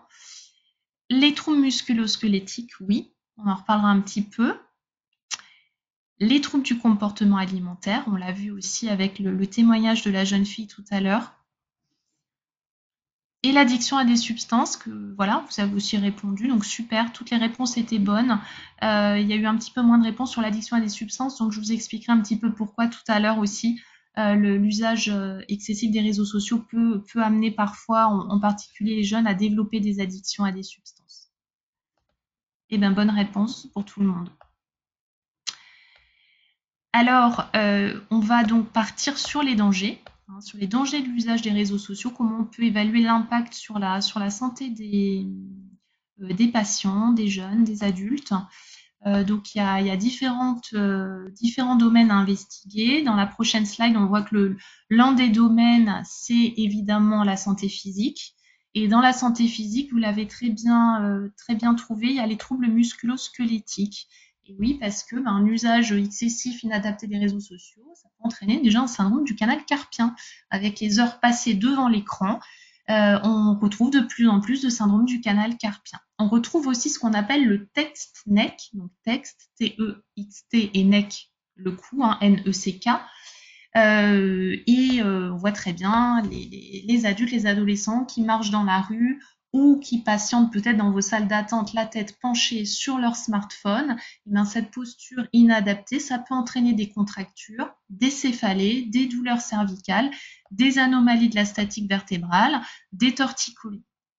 Alors, comment essayer de prévenir ces troubles musculo-squelettiques? C'est déjà de donner le conseil de s'étirer, de changer de posture au moins toutes les 30 minutes, d'effectuer régulièrement des mouvements de rotation des épaules, de la tête, de penser aussi à bien s'hydrater, de positionner l'écran à hauteur des yeux et bien pour le smartphone de l'allonger au moins de la distance de l'avant-bras, réduire le nombre, la longueur des messages évidemment, essayer aussi parfois de passer des appels téléphoniques. On a aussi ce qu'on appelle la textonite. On peut retrouver la textonite, c'est une inflammation du pouce et du poignet qui est provoquée par un usage excessif des réseaux sociaux, des textos. Ça peut entraîner des douleurs, en particulier lors de la saisie d'objets, des gonflements, des engourdissements avec des sensations de picotement. Quels conseils on peut donner en prévention? C'est de varier les mouvements du pouce quand on va écrire sur son téléphone afin d'éviter de maintenir une position toujours fixe et pliée, d'alterner entre différents doigts pour taper. Évidemment, toujours le conseil de faire une pause, il est bon, il sera bénéfique dans tous les cas de faire une pause régulière. Et puis, pourquoi pas d'utiliser une balle en mousse aussi pour décontracter la main et les doigts. Et puis en même temps, ça permet de se relaxer. Toujours dans le plan de la santé physique, les écrans, l'usage excessif, ça peut entraîner de la sécheresse oculaire, une fatigue visuelle, des migraines. Donc pour ça, on peut proposer d'ajuster les paramètres d'affichage de l'écran du smartphone pour déjà réduire l'exposition à la lumière bleue. Donc il y a différents films qui portent un nom différent selon le type de smartphone. Donc régler la luminosité, le contraste de l'écran de manière optimale selon l'environnement. Toujours éviter de regarder l'écran dans l'obscurité. Et puis, je le disais tout à l'heure, respecter la distance au moins de la longueur de l'avant-bras pour le smartphone. Pour la télévision, au moins 3 à 4 mètres pour réduire l'impact de l'exposition à la lumière bleue. Faire des pauses visuelles régulières également. On a par exemple la règle du 20-6-20. Toutes les 20 minutes, regarder à 6 mètres pendant 20 secondes. Prendre des pauses des fois de 5 à 10 minutes par heure pour se lever et pour bouger. Les troubles du sommeil, bon, ça, je pense qu'on les connaît tous, ces risques, ces dangers-là par rapport à l'usage des réseaux sociaux. On le sait, l'exposition à la lumière artificielle, ça conduit à modifier la sécrétion de la mélatonine, à abaisser son taux, et c'est une hormone qui nous aide à réguler nos cycles veille-sommeil. Et donc, en s'exposant à cette lumière bleue, notre cerveau a l'information qu'en fait, il fait jour. Et du coup, forcément, c'est compliqué de s'endormir dans ces conditions-là. Et puis en plus, on a de nombreux adolescents, et pas que les adolescents, les adultes qui gardent leur smartphone à proximité durant la nuit pour consulter fréquemment les réseaux sociaux. Faire le conseil, évidemment, c'est soit hors de la chambre, au moins de mettre le mode avion. Et donc, ces notifications incessantes qui vont interrompre leur sommeil. La privation de le sommeil, on le sait, ça a un impact néfaste. Évidemment, ça augmente le risque de fatigue chronique, de dépression, de détresse psychologique, d'anxiété, d'autres problèmes de santé mentale, mais aussi de surpoids et de problèmes métaboliques. On a le problème de la sédentarité, évidemment, avec les réseaux sociaux. La sédentarité, avec les réseaux sociaux, c'est moins de temps passé à se dépenser à l'extérieur et donc des capacités physiques qui vont être, et je dirais même cardiovasculaires, qui vont être abaissées chez les jeunes. Les études le montrent. C'est moins de vitamine D pour la croissance osseuse. C'est des compétences cognitives et sociales qui sont fragilisées. C'est plus de risques de surpoids, d'obésité, de diabète, de maladies cardiovasculaires à un âge précoce. Donc là, les conseils, vous les connaissez, j'imagine autant que moi. Essayez de bouger 1 à 3 minutes toutes les 30 à 60 minutes consécutives de sédentarité. Essayez évidemment de limiter le temps d'écran, en particulier pendant les temps de loisirs. De limiter les temps sédentaires en les remplaçant par des activités physiques, même d'intensité légère. Alors en termes de temps d'écran, l'OMS, elle recommande entre l'âge de 7 et 11 ans c'est maximum 2 heures d'écran par jour. Avant, jusqu'à l'âge de 3 ans, on dit 1 heure par jour. L'idéal, évidemment, pour les plus jeunes, c'est pas d'écran. Mais voilà, pour vous donner une petite idée des recommandations actuellement, c'est maximum 2 heures d'écran par jour entre 7 et 11 ans. Alors attention, quand je dis écran, évidemment, c'est pas que les réseaux sociaux, c'est tous les écrans en général. Donc, ça inclut la télévision, ça inclut tous les écrans. Et les recommandations en termes d'activité physique pour les adolescents, c'est au moins 1 heure d'activité physique par jour d'intensité modérée à élevée. Donc c'est plus élevé que pour les adultes. Les recommandations aussi qu'on peut faire, c'est d'initier des activités physiques plaisantes en famille. Et donc, c'est vraiment important chez les personnes qui ont un usage excessif des écrans d'évaluer le niveau d'activité physique et de sédentarité. Les risques également, toujours dans la santé physique, c'est la malnutrition, le surpoids, puisque évidemment, la sédentarité y joue aussi un rôle. Et puis aussi, il y a l'exposition excessive à des images idéalisées du corps, même si les choses changent aussi de ce côté-là positivement. On a quand même encore ces images idéalisées du corps sur les réseaux sociaux, la promotion de régimes malsains, et puis une diminution du temps qui est consacré au repas équilibré, finalement au profit du temps qui est passé en ligne. Le deuxième domaine à investiguer dans la slide suivante, c'est les risques de développer des dépendances et des addictions avec l'usage des réseaux sociaux. Pourquoi ? Parce qu'en fait, les jeunes sont exposés à des contenus qui normalisent et qui glorifient la consommation de substances, comme l'alcool, par exemple, sur les réseaux sociaux. Donc, voilà pourquoi il y a un risque de développer déjà une expérimentation, donc de consommer précocement de l'alcool, du tabac ou de développer une addiction. On a aussi, ce qui peut jouer, c'est cette notion de dépendance à la validation. Pour expliquer en fait le risque de passer d'un usage, je dirais, récréatif entre guillemets des réseaux sociaux à un risque addictif, c'est qu'il y a cette notion qui entre de dépendance à la validation. Les réseaux sociaux, ils présentent assez souvent une version idéalisée de la réalité. Ça va pousser en particulier les plus jeunes à chercher constamment la validation des autres à travers des likes, des partages, même au détriment de leur bien-être psychologique. Et donc, ça peut aller vers une addiction. Il y a aussi l'injonction au tout positif qui conduit les adolescents et également les adultes à réprimer leurs émotions. Il faut toujours montrer le bon côté. Tout est parfait dans la vie. C'est toujours le bonheur. Et c'est un phénomène qui est particulièrement marqué chez les jeunes adultes. Dans les études, on sait que près de 2/3 des 16-24 ans et plus de la moitié des 25-34 ans, ils déclarent ressentir cette pression aussi à la positivité qui est alimentée sur les réseaux sociaux, même si je trouve aussi que les choses commencent à bouger et on voit des influenceurs, des personnes qui partagent aussi des émotions désagréables, de la tristesse. On est quand même encore dans cette pression à la positivité.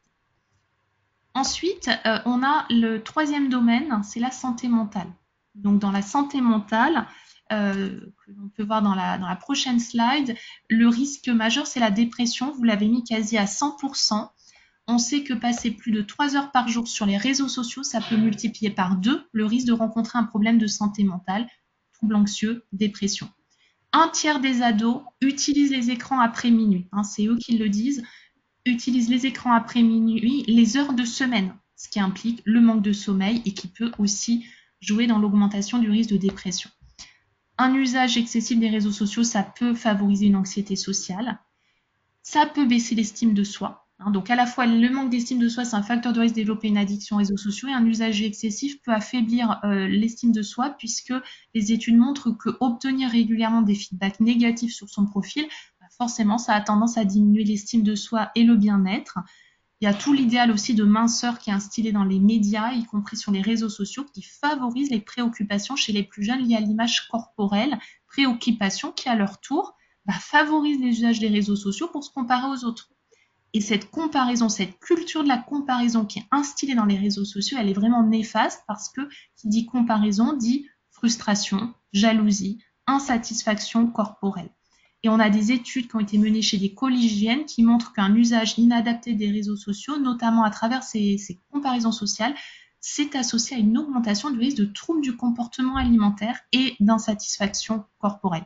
Donc on voit que l'estime de soi, développer l'estime de soi, ça va être vraiment une véritable alliée pour prévenir aussi l'usage problématique des réseaux sociaux, parce que les études montrent qu'à contrario, les adolescents qui ont une bonne estime de soi, ils adoptent plus facilement une distance critique vis-à-vis des réseaux sociaux, des retours, des commentaires. Ils recherchent moins en fait la validation de leur pairs. Le quatrième domaine à explorer, c'est le problème de sécurité des données personnelles et de cyberharcèlement. Donc là, on peut avoir aussi notre rôle à jouer en sensibilisant un petit peu les parents aussi sur le fait que quand ils partagent des photos de leurs enfants, même s'ils restent propriétaires de la photo qu'ils postent, ils accordent le droit d'usage à la plateforme, aussi responsabiliser les adolescents sur ce qu'ils publient sur les réseaux sociaux. Un point positif dans les études actuellement, c'est que le niveau de conscience des risques encourus sur les réseaux sociaux progresse chez les jeunes de 11 à 18 ans. Quand on leur demande les pires choses qui peuvent arriver sur les réseaux sociaux, ils vont citer la notion d'être ennuyé, d'être harcelé, de se faire voler les données personnelles, d'avoir des photos, des vidéos publiées à leur insu. Ils sont de plus en plus conscients de ces risques. Donc là, ensuite, le cinquième domaine qui est important, c'est le contexte, les dangers sur la vie sociale qu'on peut voir sur la slide suivante. Le principal danger, c'est l'isolement social, vous l'avez très bien dit. Un usage problématique des réseaux sociaux, ça peut conduire un adolescent à s'isoler, il peut se sentir incapable de faire face aux défis de la vie, aux difficultés qu'il vit hors ligne, ce qui l'amène finalement à passer encore plus de temps sur les réseaux sociaux. Les risques, baisse des performances scolaires, professionnelles, aussi un décrochage scolaire qui peut être présent. Et puis aussi, je trouve que l'usage des réseaux sociaux, ça favorise le multitasking, le mode multitâche, le fait de faire plusieurs choses à la fois. Et ça me paraît pas anodin parce que notre cerveau, il n'est pas programmé pour faire plusieurs activités en même temps. Il est plus productif, on est plus productif quand on fait une chose à la fois. Et d'ailleurs, on a des chercheurs qui ont fait des tests sur les cerveaux de personnes qui sont souvent en mode multitasking, donc qui passent du temps à utiliser différents outils numériques. Par exemple, ils envoient des messages sur les réseaux sociaux tout en regardant la télévision. Et les IRM ont montré que leur cortex singulaire antérieur, donc la région du cerveau qui est responsable de l'empathie, du contrôle cognitif et émotionnel, chez ces personnes qui pratiquent le multitasking, cette zone du cerveau a une densité inférieure à celle des autres. Donc, c'est pas anodin. Quand on travaille comme ça, quand on est toujours en mode multitâche, ça demande un effort cognitif considérable et ça augmente notre production de cortisol, qui est donc forcément néfaste pour la santé. Alors, avant d'entamer la dernière partie, je ne sais pas s'il y a des questions, si je transitionne directement vers la cinquième partie. Non, vous pouvez enchaîner. Très bien, merci. Donc, j'enchaîne sur la dernière partie. La dernière partie où on va évoquer donc des pistes pour accompagner les patients, l'entourage des personnes qui ont un usage problématique des réseaux sociaux.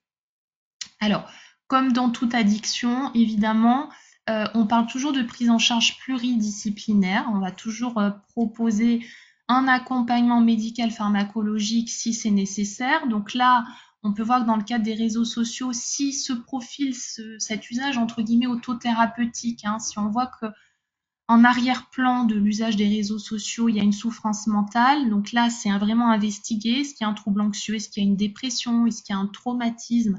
Et donc accompagner, soit par un accompagnement psychologique en premier lieu qu'on favorise chez les plus jeunes, ou par un traitement pour les adultes. Donc là, c'est vraiment à ce niveau-là qu'il peut y avoir besoin essentiellement d'un traitement, et puis de traitement aussi pour les personnes qui pourraient avoir des conséquences physiques que j'évoquais tout à l'heure de leur usage des réseaux sociaux. Donc accompagnement pharmacologique, médical, accompagnement psychologique, les TCC, c'est-à-dire les thérapies cognitives ou comportementales, elles ont fait leurs preuves dans les études sur les addictions. Elles vont aider, ce sont toutes ces thérapies qui sont proposées par certains psychologues et qui vont aider à travailler sur les pensées, les situations qui amènent à des émotions qui conduisent à des comportements qui peuvent être problématiques. Ça peut aussi être intéressant. Et puis, comme dans toutes les addictions, on va s'intéresser au contexte social. Est-ce qu'il y a un besoin d'accompagnement aussi social de la personne? Donc ça, c'est vraiment les grands points qui sont communs et qu'on peut retrouver dans toutes les addictions. Donc dans la slide suivante, on peut voir que plus précisément, j'ai essayé dans mon ouvrage sur donc mon ado et accro aux réseaux sociaux de proposer un guide un petit peu détaillé avec des conseils pratiques pas à pas que j'ai appelé ART, puisque c'est un guide en 5 étapes. Donc la première étape qu'on peut voir sur la slide suivante, c'est le H de l'habitude. Donc le H de l'habitude, c'est une étape qui est importante puisque l'accès constant aux réseaux sociaux via nos smartphones, ça a favorisé le développement d'habitudes de consultation compulsive et automatique. On sait qu'on consulte en moyenne notre smartphone jusqu'à 30 secondes toutes les 10 minutes et toutes ces petites sessions comme ça de sessions de réseaux sociaux, ça renforce nos habitudes et ça crée un cercle vicieux. Donc c'est important, je trouve déjà de sensibiliser simplement sur c'est quoi le mécanisme de l'habitude.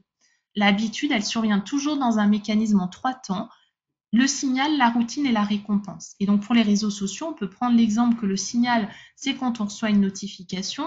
Le signal déclenche l'habitude, on va aller consulter cette notification sur son réseau social. Et cette routine déclenche notre récompense immédiate. Une satisfaction momentanée, un petit shoot d'ego si notre photo a été likée, un soulagement d'avoir vérifié ce qu'il en était, et cette sensation de récompense immédiate renforce notre comportement, il nous motive à répéter l'action d'aller sur le réseau social dès qu'on reçoit une notification. Déjà, prendre conscience, c'est quoi une habitude? Et pour reprendre le contrôle sur l'usage des réseaux sociaux, la première étape que je propose dans mon ouvrage, c'est déjà d'aider la personne, l'adolescent, l'enfant et le parent en premier lieu. Un parent qui vient pour accompagner son adolescent, la première des choses, c'est déjà que lui, il prenne conscience d'où il en est, de ses habitudes par rapport aux réseaux sociaux et prendre conscience des habitudes qui vont entretenir l'usage excessif des réseaux sociaux. Donc là, j'en dis plus dans mon ouvrage, mais pour vous faire comprendre, c'est d'aider la personne à lister ses auto-saboteurs, en fait, les saboteurs qui vont empêcher de changer de comportement. Je vous donne 2 exemples qui sont souvent listés par les personnes. C'est le FOMO, la peur de manquer quelque chose, ça va alimenter leur usage excessif des réseaux sociaux. Donc là, on peut travailler sur des conseils, bien sûr, à établir avec la personne. Ça peut être, par exemple, établir des moments dédiés pour vérifier les notifications. Que la personne, elle soit rassurée, elle sait que voilà, il y a peut-être 2, 3, même 4 fois dans la journée ou plus, elle va vérifier ses notifications, mais en dehors de ce temps-là, elle les désactive. Un autre auto-saboteur que les gens décrivent souvent, c'est le besoin de validation sociale et d'approbation par les pairs. Alors, ils vont le dire avec des mots comme « j'ai besoin de voir combien de likes j'ai eu sur ma dernière photo voilà, c'est très important pour moi ». Dans ces cas-là, qu'est-ce qu'il y a derrière? Souvent, il y a un problème d'estime de soi. Donc là, ça va être de travailler sur ce facteur protecteur très important, d'encourager l'estime de soi. Pourquoi pas? En favorisant, gratifiant des accomplissements dans la vie réelle ou autre, mais en tout cas travailler sur cette estime de soi. Voilà. Donc ça, c'est quelques exemples. Donc, je pense que c'est toujours important d'encourager une approche par petites étapes et de valoriser les efforts plutôt que les résultats. Donc, célébrer les petites victoires. Il y a peut-être une réduction de 2-5 minutes par jour sur les réseaux sociaux. C'est OK. d'encourager aussi à essayer différentes stratégies pour améliorer son usage des réseaux sociaux, de se construire vraiment sa boîte à outils. Et comme je disais, vraiment le premier temps, hein, quand c'est pour une problématique pour un adolescent, c'est d'encourager les parents déjà à faire le job, à prendre conscience de leur temps d'écran avant de proposer à leur adolescent voilà, de faire quelque chose.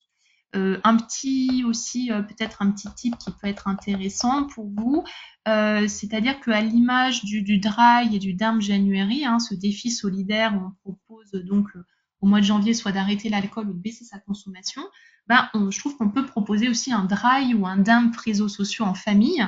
Donc les conditions préalables, évidemment, c'est que tout le monde joue le jeu et s'engage dans le défi, les parents bien sûr y compris, et le but c'est que chacun fasse le point sur son usage. Donc on se réunit, on choisit ensemble une durée, hein, c'est peut-être une demi-journée, une journée, 2 jours, 7 jours, peu importe, tout le monde est d'accord sur les règles. Pendant cette période, on se fixe des règles, soit de stopper complètement les réseaux sociaux, ou de diminuer un petit peu les temps d'écran, de passer le moins de temps possible devant les écrans. Et pendant ce défi, on va vraiment favoriser les moments de partage en famille, planifier des activités sans écran, euh, soit pour l'enfant ou à faire en famille. Donc c'est vraiment de se soutenir les uns les autres aussi. Quand il y en a un qui est en difficulté, ben vraiment un défi solidaire. Et puis de faire ensuite un bilan collectif à la fin. Bon, quel temps j'ai passé devant les réseaux sociaux. On peut aussi juste généraliser sur les écrans, devant la télévision, devant tous les supports. Quel type d'activité on a pratiqué en famille, tous les détailler. Quand j'ai utilisé les écrans, c'était pour quelle fonction? Est-ce que c'était pour me divertir, pour les études, échanger avec des amis ou un petit peu je suis un petit peu partie à scroller un petit peu partout. Est-ce que j'ai remarqué des effets positifs quand j'ai baissé l'usage sur mon sommeil, l'alimentation, etc. Qu'est-ce qui m'a surpris ou que j'avais pas remarqué auparavant? Quelles ont été les difficultés? Voilà, vraiment une observation comme ça qui permet de prendre conscience de la place des réseaux sociaux dans sa vie et peut-être d'aller vers un usage qui est un peu plus responsable et raisonné. Ça peut être l'occasion de revoir un peu ses priorités, d'investir ou de réinvestir d'autres sources dans son environnement, dans d'autres domaines de la vie et de créer d'autres habitudes. Ce qui est, je trouve, très important dans toute addiction, c'est de trouver un moment, c'est vraiment la clé du rétablissement, c'est de créer d'autres routines de plaisir en dehors du comportement ou de la substance qui pose problème. C'est vraiment réinvestir différentes sphères de sa vie hors ligne et de se réapproprier sa liberté, développer sa capacité à faire des choix à travers d'autres activités. Tout simplement parce que le cerveau, il va créer de nouveaux circuits neuronaux. Et plutôt que d'associer le plaisir à l'alcool ou à l'usage des réseaux sociaux, il va associer le plaisir à d'autres activités. C'est vraiment important de saisir toutes les opportunités pour créer aussi, pour renforcer les liens familiaux, parce que quelque part, l'addiction, c'est aussi un manque de liens. Donc vraiment renforcer les liens. La deuxième étape, c'est le E pour l'énergie. Donc là, où je propose donc dans mon ouvrage 8 piliers importants, avec donc les ressources des études en question, l'importance du soleil, de l'exposition à la nature, du repos, l'éloge de l'ennui aussi. Moi, je trouve ça très important parce que dans notre société, eh bien, l'ennui est considéré de façon négative quand on n'est pas dans l'action, alors qu'on sait qu'en particulier chez les enfants, l'ennui, ça permet de développer la créativité, la connaissance de soi, d'apprendre ensuite à gérer les frustrations qui vont venir, à gérer les émotions, l'activité physique, des conseils d'alimentation équilibrée. L'estime de soi, on l'a bien vu, c'est vraiment un facteur clé d'encourager l'estime de soi et de renforcer les liens hors ligne, des connexions, que ce soit dans la famille, les connexions amicales. Le facteur environnemental, c'est un levier puissant pour se rétablir d'une addiction. La respiration également, c'est le 7e pilier. Je vous dirai peut-être pourquoi tout à l'heure, vous allez peut-être vous poser la question. Et puis le 8e, l'hygiène numérique, on en a parlé évidemment. L'hygiène numérique, c'est important. Alors pourquoi je vous dis la respiration, ça me paraît important parce qu'en fait, je ne sais pas si vous avez déjà remarqué, mais notre respiration, elle change quand on consulte nos emails, quand on répond à un SMS ou quand on regarde les réseaux sociaux. C'est ce qui a été baptisé par Linda Stone par l'apnée des emails et qui est bien plus répandu qu'on ne le pense. Il semble que 80% des personnes seraient concernées, c'est-à-dire qu'on va suspendre temporairement ou modifier notre respiration qui va devenir plus superficielle quand on est sur les réseaux sociaux, quand on regarde ses emails, quand on regarde un écran. Et donc, les usagers des réseaux sociaux, ils peuvent inconsciemment retenir leur respiration quand ils sont absorbés par leur fil d'actualité, quand ils publient du contenu, et ça peut entraîner des conséquences néfastes sur leur santé. Ça peut augmenter le stress, ça abaisse la concentration, ça entraîne des tensions musculaires. Donc là, la première étape pour y remédier, c'est déjà vraiment de reconnaître ce phénomène et d'observer régulièrement sa respiration. Faire des pauses un petit peu régulières. Pourquoi pas se configurer quelques alertes pour se rappeler de porter attention à sa respiration régulièrement aussi. C'est, je trouve, voilà, ce concept vraiment très important et pourquoi pas en parler aussi aux patients parce que c'est un rappel que notre bien-être et notre énergie, elle dépend aussi de notre capacité à rester conscient de nos habitudes, même dans nos tâches quotidiennes les plus banales. Donc, la troisième étape, c'est l'attention. Bah oui, les réseaux sociaux, c'est un aimant à attention, ça, on le sait tous. Et donc, cultiver notre capacité d'attention, ça devient vraiment vital pour pouvoir à nouveau se concentrer sur ce qui est important et prendre conscience des distractions numériques. Alors, j'ai choisi volontairement une image qui est un petit peu cliché, puisque en fait, voilà, pratique de la pleine conscience, c'est pas forcément de fermer les yeux, de se déconnecter totalement de toute technologie numérique. En tout cas, ce n'est pas mon avis sur la question. Je pense que c'est aussi d'intégrer la pleine conscience, l'instant présent dans son quotidien. De faire attention à pas être toujours en pilote automatique, c'est-à-dire que je suis en train de jardiner, je suis en train de manger, mais je pense à autre chose. Donc vraiment penser à ce qu'on fait dans l'instant présent de l'alimentation, quand on prend une douche, quand on fait des tâches ménagères, et pourquoi pas, eh ben, quand je suis sur mon téléphone, sur les réseaux sociaux, pratiquer aussi la pleine conscience. Donc ça veut dire quoi? Ça veut dire que déjà je suis en mode monotâche. Ok, je vais sur le réseau social, mais je suis pas en même temps en train de regarder la télé ou de faire autre chose. Je suis à l'écoute de la sensation de mon doigt sur l'écran, des bruits des notifications, du contenu. Ça paraît anodin, mais moi, c'est un conseil que je donne beaucoup et pour que ce soit dans toutes les addictions, déjà de commencer par ça. Avant d'essayer de réduire son usage ou sa consommation, c'est OK, là, je vais consommer l'alcool, je vais aller sur le réseau social, mais je le fais en pleine conscience. Et rien que ça, déjà, ça m'aide à désactiver un automatisme et à prendre conscience de mon rapport avec les réseaux sociaux. Une autre petite technique, ça peut être de pratiquer la technique du check-in, c'est-à-dire une fois de proposer aux patients, une fois par jour, hein, le but c'est pas de se mettre la pression, mais une fois par jour, avant de déverrouiller mon smartphone, je me demande pourquoi je veux l'utiliser. Ensuite, je l'utilise sans me limiter, sans réfléchir comme d'habitude, et quand je le pose, je me demande si cet usage a répondu à mon besoin initial ou si en plus je suis partie ailleurs, je me suis mis à scroller, j'ai fait des choses qui finalement n'ont pas été intéressantes pour moi. Ça permet déjà une bonne prise de conscience. Et puis ça peut être aussi, après avoir fermé l'application, je ferme les yeux 2 secondes et quelles sont mes sensations physiques, quelles sont mes émotions. Vraiment apprendre aux patients à être attentifs à leurs émotions, à réguler leurs émotions. Moi, ça me paraît fondamental dans toutes les addictions, puisqu'on sait en plus que les personnes avec des addictions ont des problèmes de régulation des émotions. Donc, dans l'exemple des réseaux sociaux, ça peut être de leur demander de noter comment ils se sentent avant, pendant et après l'usage des réseaux sociaux, une fois par jour, hein, par exemple, pas forcément à chaque usage, de voir un petit peu c'est quoi l'émotion qui est là.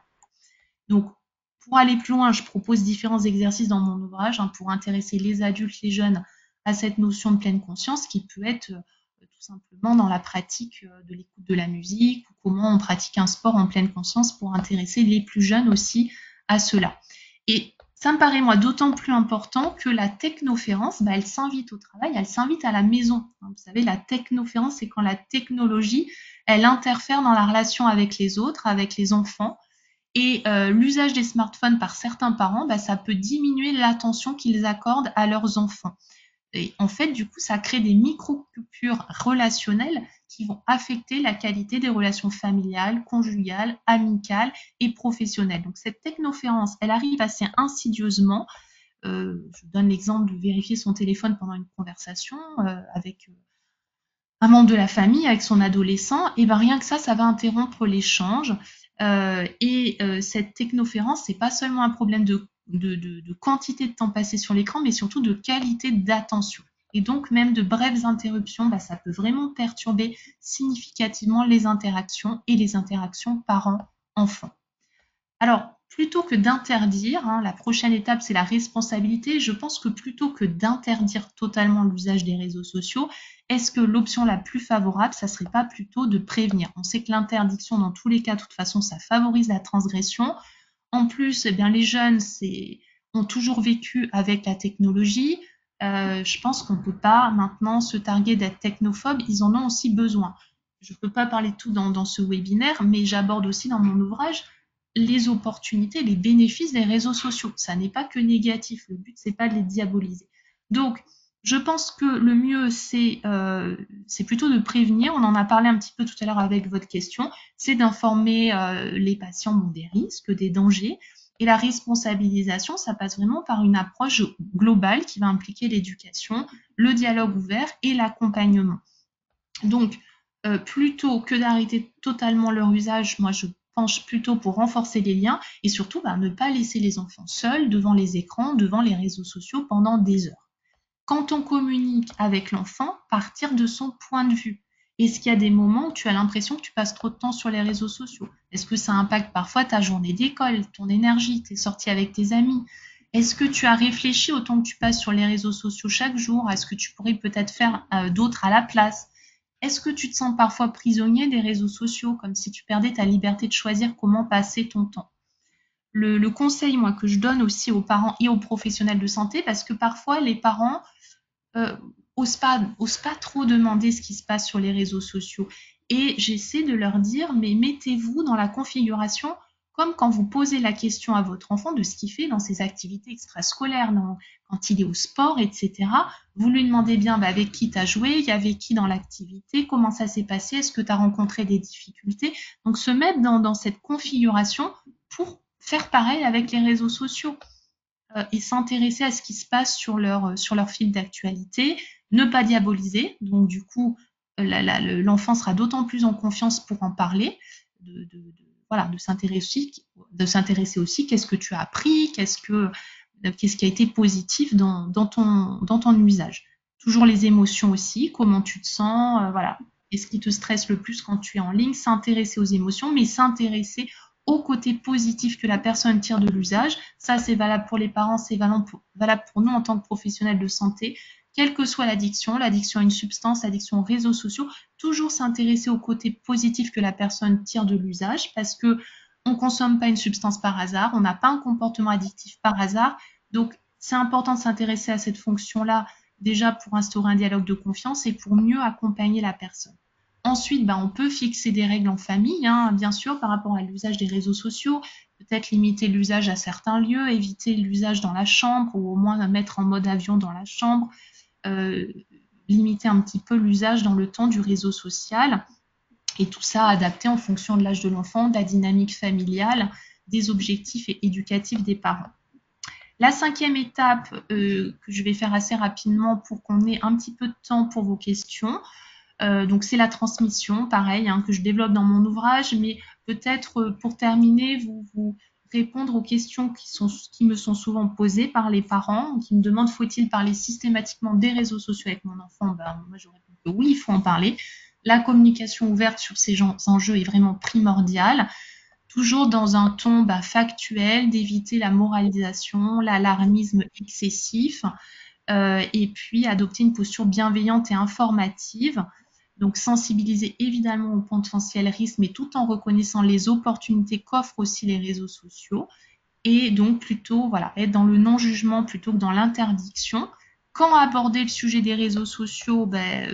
Très rapidement, hein, avant en tout cas la possession d'un smartphone. Pour les drogues, moi je pense que c'est important d'en parler tôt, au moins avant l'entrée au collège pour les consommations de drogue. C'est vraiment à ce moment-là que les messages préventifs sont les plus efficaces. Et puis on peut, par exemple, pour en parler, prendre l'opportunité de visionnage d'un film, d'un média, faire des parallèles pour les plus jeunes avec des expériences quotidiennes, par exemple la consommation de sucre, pour illustrer combien certains comportements ou certaines substances qui peuvent être agréables au début, ça peut devenir problématique si consommé en excès, ça peut donner des caries, ça peut entraîner des prises de poids. Et pour terminer, je dirais qu'il faut d'avoir une vigilance, une attention particulière aux signes précurseurs de comportement à risque. Les jeunes filles, hein, la vulnérabilité aux écrans, elle est particulièrement prononcée entre 11 et 13 ans. D'où l'importance vraiment d'aborder le sujet le plus tôt possible et d'attirer l'attention des jeunes sur ces faux réconforts en fait, hein, ces comportements qui peuvent initialement offrir un sentiment de réconfort ou de plaisir, mais qui risquent après de devenir source de difficultés. Si vous pouvez aussi orienter vers l'infirmier scolaire, vers psychologue ou éducateur des CJC, les consultations jeunes consommateurs, qui accompagnent les jeunes âgés de 12 à 25 ans et aussi les parents qui se posent des questions sur des consommations, sur des comportements problématiques. On peut aussi conseiller aux adolescents qui ne sont pas prêts à une consultation médicale de contacter le fil santé jeune, hein, qui est un service anonyme et gratuit qui répond à distance aux questions de santé physique, mentale et sociale des jeunes de 12 à 25 ans. Donc il y a une ligne d'écoute, il y a un site internet avec un forum, un chat individuel avec un professionnel et la possibilité d'orienter vers des structures d'aide, lieux d'accueil et d'écoute, maisons des adolescents et des structures associatives. Voilà, merci. On peut passer à la dernière slide. Donc, on va maintenant répondre à vos questions. Si on n'a pas le temps de répondre à toutes les questions ou s'il y a des questions qui vous viennent après, bah, je suis joignable par mail ou aussi sur LinkedIn. Eh bien, un grand merci, Juliette, pour toutes vos explications qui étaient vraiment très claires et qui nous ont donné beaucoup de pistes et d'outils pour accompagner nos patients et aussi nos enfants au quotidien. Alors, on a juste quelques questions, vraiment pas très nombreuses. Au niveau, vous avez parlé de l'hygiène de vie numérique. Donc, plusieurs fois, vous avez dit le téléphone en mode avion dans la chambre. Mais en tout cas, quelle durée vous préconisez, enfin, quelle durée? Non, à partir de quel délai dans lequel il ne faut plus regarder son téléphone pour pouvoir s'endormir par rapport à la lumière bleue et à la mélatonine? Alors, dans l'idéal, c'est au moins une heure avant le coucher, de couper tous les écrans.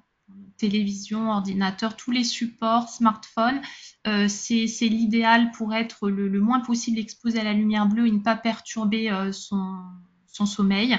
Et sinon, au moins, eh bien, voilà, d'avoir une distance, de respecter, comme je l'ai dit, un petit peu une certaine distance, d'appliquer les filtres aussi qui protègent un petit peu sur les écrans, mais de tout stopper au moins une heure avant, c'est l'idéal.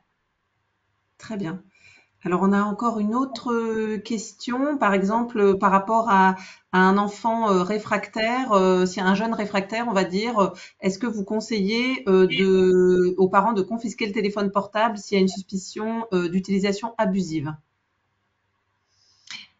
Alors, je suis pas sûre que ce soit la meilleure option. Après, évidemment, tout peut s'entendre quand c'est argumenté, hein, quand on va expliquer et quand on va justifier les choses.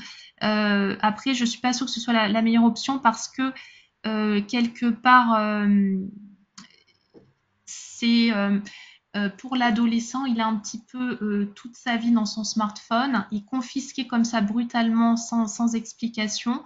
Et pour un jeune qui aurait en plus peut-être une addiction ou qui serait en difficulté, il va se retrouver en sevrage brutal, hein, comme on l'a vu tout à l'heure. Là, ce sevrage brutal, ça peut majorer l'anxiété, une irritabilité. Euh, donc, je trouve que c'est un petit peu délicat voilà, de confisquer. En tout cas, si on passe par la confiscation, qui est un échange, une parole, une explication avant la confiscation. Très bien. Eh bien, écoutez, voilà, on a fait le tour des questions, mais vraiment, votre exposé était extrêmement clair. Merci encore. Euh, Merci à tous pour votre participation ce soir à ce webinaire. Et puis, donc, vous pouvez avoir accès vous recevrez dans quelques jours un replay de ce webinaire si jamais vous voulez le réécouter. Et puis, vous pouvez également profiter de nos derniers webinaires, donc sur le chemsex ou sur le dépistage organisé du cancer colorectal. Vous pouvez retrouver tous nos replays sur le site du CHEM. Donc là, aujourd'hui, c'était notre dernier webinaire de l'année. Et donc, on est en train de faire une programmation pour 2025. Il y a également donc depuis peu des podcasts et donc on a une série de podcasts sur le deuil périnatal également.